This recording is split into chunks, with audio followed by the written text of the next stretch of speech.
Hey everyone, ready to tackle procrastination? Always ready for that. Well, today we're going to Yeah. dig into this article Okay. called Stop Hiring Your Own Ghost, Oh, interesting title. right? Yeah. It's from Elevarsity, and it's by Motivated Mike. Okay.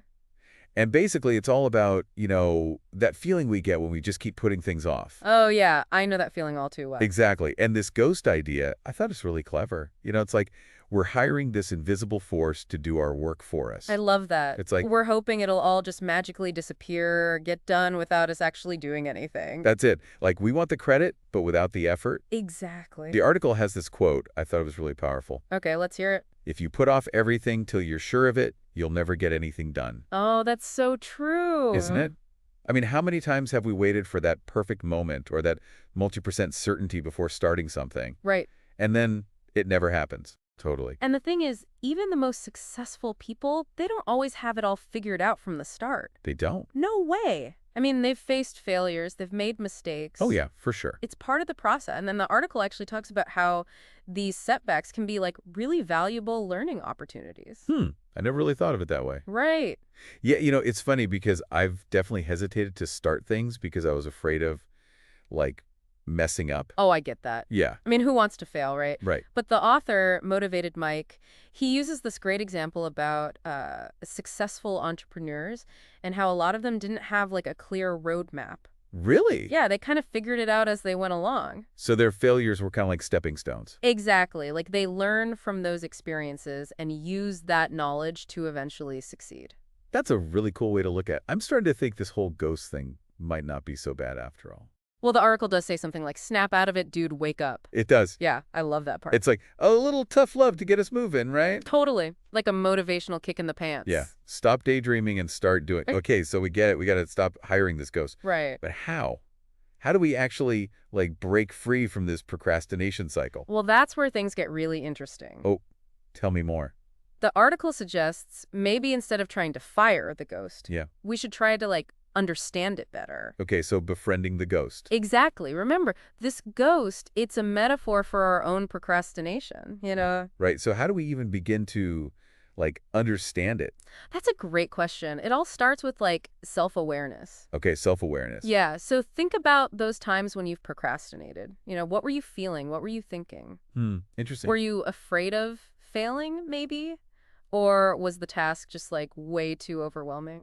You know what? Sometimes I procrastinate because I'm actually afraid of succeeding. Oh, wow, that's really interesting. Tell me more about that. Yeah, it sounds strange, but the idea of actually achieving a big goal can be kind of scary. I see. Like, what happens next? Exactly. What if things change too much? What if I can't handle the new responsibilities? Yeah, that makes total sense. It's like this fear of the unknown. Yeah, and that brings up a good point. The article actually talks about how our ghosts could be different things, you know. Different types of ghosts. Yeah, like a fear of failure, fear of success. So is there like a one-size-fits-all solution for dealing with these different ghosts? Unfortunately, no, there's no magic bullet. Oh. But the article, it emphasizes the importance of figuring out your own personal procrastination triggers. Like what sets it off? Exactly. Once you know what's fueling your procrastination, you can start to figure out how to manage it. So it's like personalized ghost busting. I like that. Yeah, like tailoring your approach based on the specific ghost you're dealing with. That's cool. So, for example, what if my procrastination is all about perfectionism? Like, I'm afraid of not doing something perfectly. Oh, and I know that one. Yeah, what then? Well, the article suggests breaking down those tasks Oh, okay. into smaller, more manageable chunks. Okay. That way, it feels less overwhelming, you know? I like that. Less pressure. Right.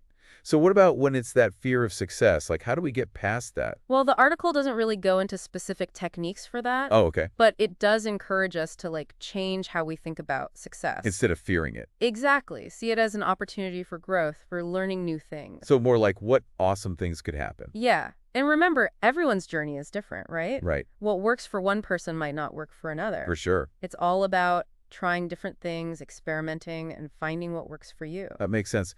This whole deep dive is really making me rethink procrastination. It's not just about being lazy. It's about those deeper emotions. Right. Yeah. Figuring out how to manage them. Exactly. And it's important to remember it's okay to feel those things. Procrastination, it's a normal human experience. So no shame in the procrastination game. None at all. Be kind to yourself. You know, it takes time and effort to make progress. Okay, so for our listeners who are ready to face their ghosts, What's one thing they can do, like today, to start breaking free? I think a great first step is just acknowledging those feelings. The fear, the anxiety, whatever it is. Not pushing them away. Yeah, just observe them without judgment. Okay, so what am I truly afraid of? Exactly. Once you know the root cause, then you can start to figure out how to address it. That's a really good point.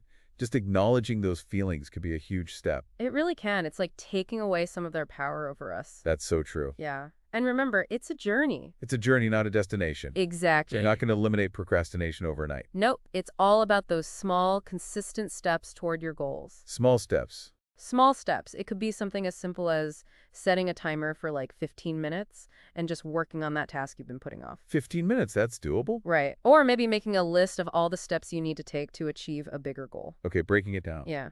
And remember, even if you slip up, don't beat yourself up about it. We all slip up. We do. Just acknowledge it, learn from it, and keep moving forward. This deep dive has really been eye-opening. Self-compassion is so important. It really is. We got to be kind to ourselves in this process. Okay, so as we wrap up this part of our exploration of procrastination, I want to encourage everyone listening, think about your own ghosts. How can you work with them, not against them? That's the key. Remember, you have the power to choose how you respond to those fears and anxieties. Let them paralyze you or use them as fuel to grow and achieve amazing things. Awesome. Well, I did for this part of our deep dive into procrastination. Stay tuned for more, because we're not done yet. It's about understanding those ghosts a little better, right?